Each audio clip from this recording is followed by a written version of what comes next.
Okay, so it was revealed that the Resident Evil 4 remake is supposed to be coming to the iPhone 15 Pro, and honestly, I think that's a pretty cool thing because it's gonna gain more exposure to more like people who are casual gamers or people who just love iPhones.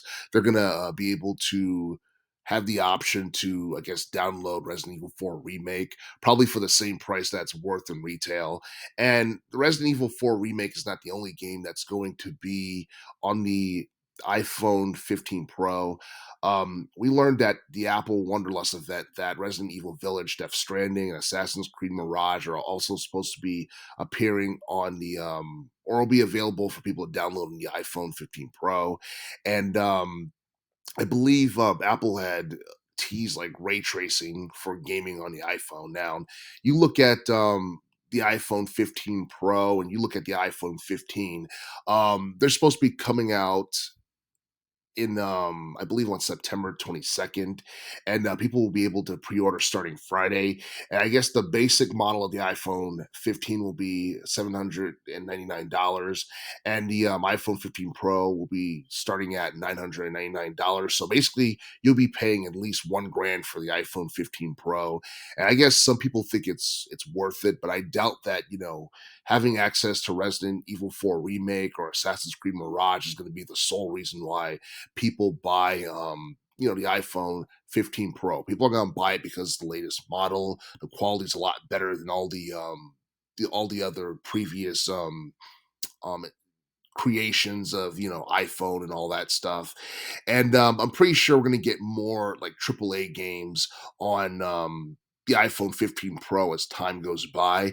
But one of the things that I don't think Apple touched too much on in their Wonderlust event is how running a game like Resident Evil 4 Remake is going to affect the overall battery life of the iPhone 15 Pro. And obviously, you can recharge your phone and all that stuff.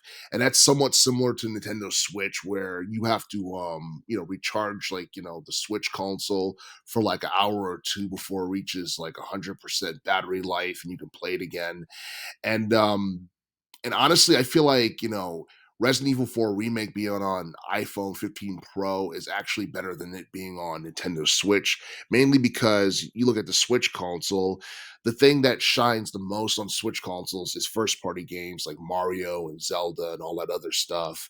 Um, just about everyone uses an iPhone for the most part. So if people decide to get to 15 Pro, um, they'll have access to games like Death Stranding, Assassin's Creed Mirage, and all that stuff. They don't have to buy a console. And even though buying a console is less, it probably will cost less.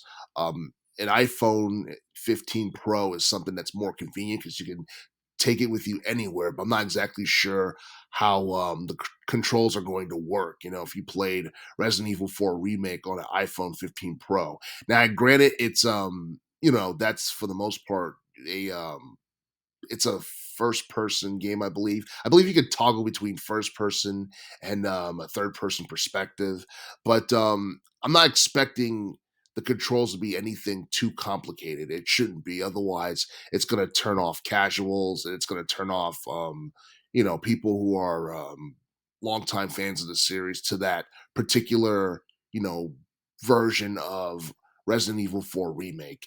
I'm pretty sure we're going to get more AAA games on the iPhone 15 Pro later down the line, and I'm pretty sure more details are going to be revealed um, on how video games are going to work on the iPhone 15 Pro.